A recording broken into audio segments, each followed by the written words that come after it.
to soutenir Mukuna. Mukuna za lokola Martin Luther King. Vrai ou faux? Vrai. Mukuna alingia kote sabiso na kana. Mukuna bazo menacer parce que azali na ba preuve ya kama on sape. Yende mutazana ba preuve. Akosamba na Kabila na stade de martyr. Alors, oye koya. Mukuna zobi makala mingi te, balobi na banda mobilisation to komemaye na Tsipoi. Sans oublier, il y a un Congolais qui répond au nom de Keita Mboui Mwamba.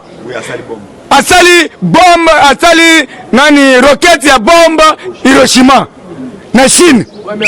Premier Congolais. Abenga kinga lobby, alobi Gilles banda mobilisation. Nazoya kolakisa mokonzi mboka Félix Antoine Tshisekedi muko Ntombolo, moi mai. Premier Congolais na monde asali roquette ya bombe Hiroshima azana Chine. Keita Mboui, Congolais 100% de père et de mère. Betele maboko. Au moins que tout ça maël Biso to tika mote ya.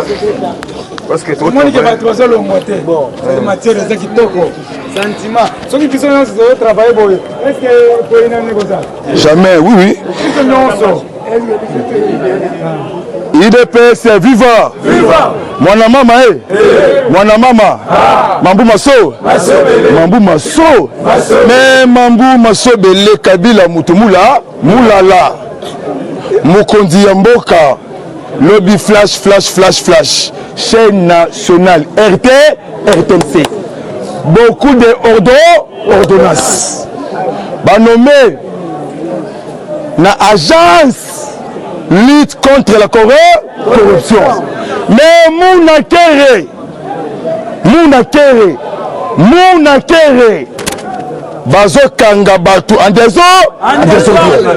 Na kemba la moko likolo bongo te dialogue exaté. Pas de négociation. Oh Ambongo Besungu Fredolin, oh André Bokundoa, oh SCC, oh CLC, oh Chole, Namaye, Botika Mukondi Yamboka a travaillé à l'aise.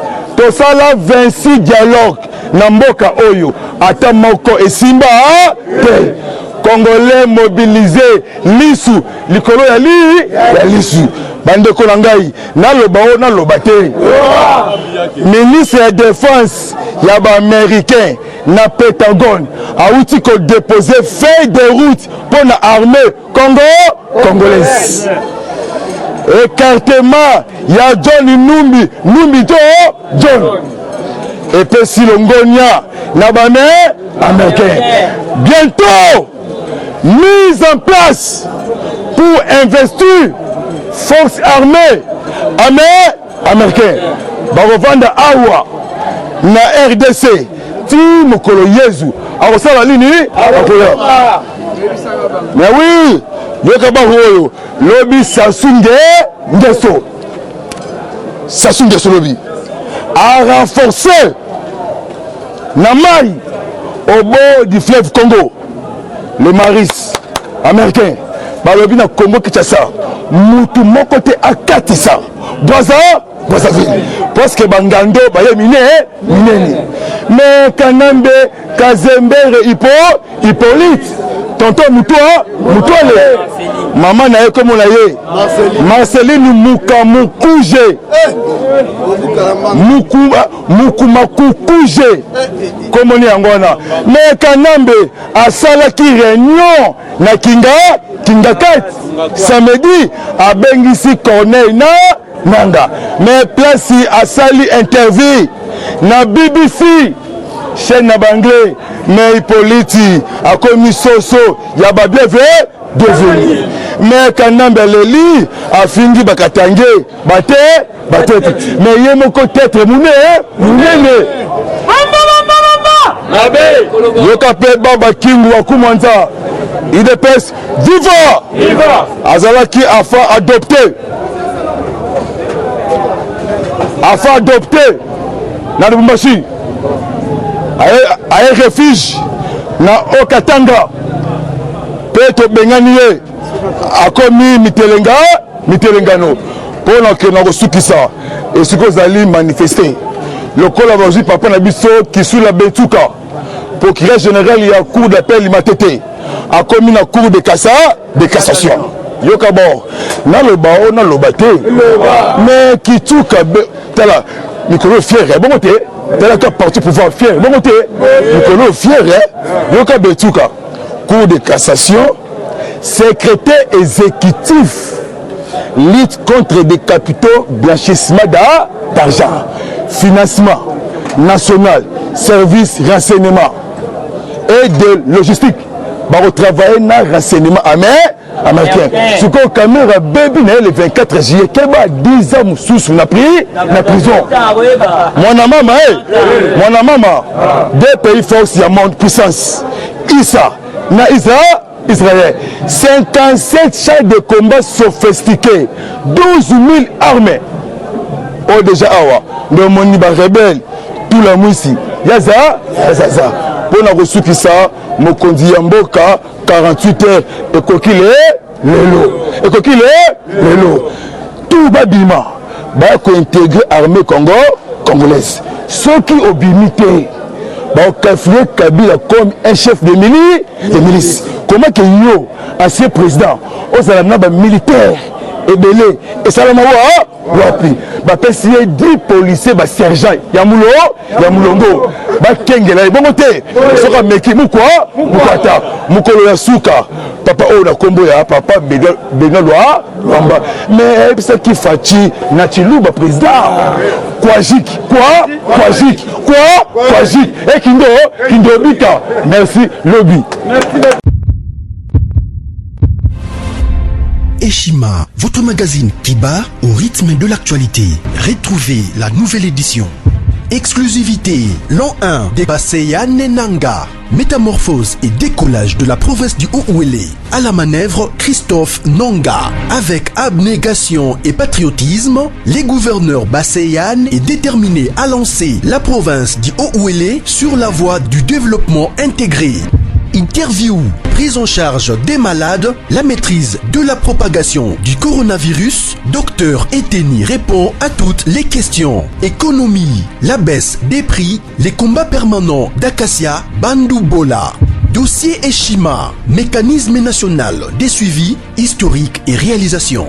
Focus, Sele Yalagouli propose des nouveaux paradigmes de développement indispensables à la relance de l'économie.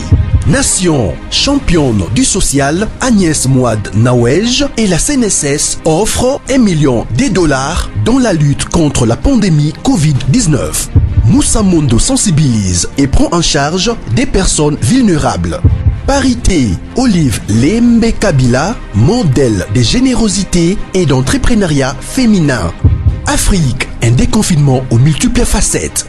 Retrouvez l'intégralité du magazine Eshima dans les kiosques. Eshima Magazine, un nouveau standard d'information. Eshima, votre magazine qui bat au rythme de l'actualité. Retrouvez la nouvelle édition. Exclusivité, l'an 1 des Basseyane Nanga. Métamorphose et décollage de la province du Haut-Ouélé. À la manœuvre, Christophe Nanga. Avec abnégation et patriotisme, les gouverneurs Basseyane est déterminé à lancer la province du Haut-Ouélé sur la voie du développement intégré. Interview, prise en charge des malades, la maîtrise de la propagation du coronavirus, Dr Eteni répond à toutes les questions. Économie, la baisse des prix, les combats permanents d'Acacia, Bandoubola. Dossier Eshima, mécanisme national des suivis, historiques et réalisations. Focus, Sele Yalagouli propose des nouveaux paradigmes de développement indispensables à la relance de l'économie. Nation, championne du social, Agnès Mouad Nawej et la CNSS offrent $1 million dans la lutte contre la pandémie Covid-19. Moussa Mondo sensibilise et prend en charge des personnes vulnérables. Parité, Olive Lembe Kabila, modèle de générosité et d'entrepreneuriat féminin. Afrique, un déconfinement aux multiples facettes. Retrouvez l'intégralité du magazine Eshima dans les kiosques. Eshima Magazine, un nouveau standard d'information. Eshima, votre magazine qui bat au rythme de l'actualité. Retrouvez la nouvelle édition. Exclusivité, l'an 1 des Baseya Nenanga. Métamorphose et décollage de la province du Haut-Ouélé. À la manœuvre, Christophe Nanga. Avec abnégation et patriotisme, les gouverneurs Baseyan est déterminé à lancer la province du Haut-Ouélé sur la voie du développement intégré. Interview, prise en charge des malades, la maîtrise de la propagation du coronavirus. Docteur Eteni répond à toutes les questions. Économie, la baisse des prix, les combats permanents d'Acacia, Bandou Bola. Dossier Eshima, mécanisme national des suivis historiques et réalisations. Focus, Sele Yalagouli propose des nouveaux paradigmes de développement indispensables à la relance de l'économie. Nation, championne du social, Agnès Mouad Nawej et la CNSS offrent $1 million dans la lutte contre la pandémie Covid-19. Moussa Mondo sensibilise et prend en charge des personnes vulnérables. Parité, Olive Lembe Kabila, modèle de générosité et d'entrepreneuriat féminin. Afrique, un déconfinement aux multiples facettes. Retrouvez l'intégralité du magazine Eshima dans les kiosques. Eshima Magazine, un nouveau standard d'information.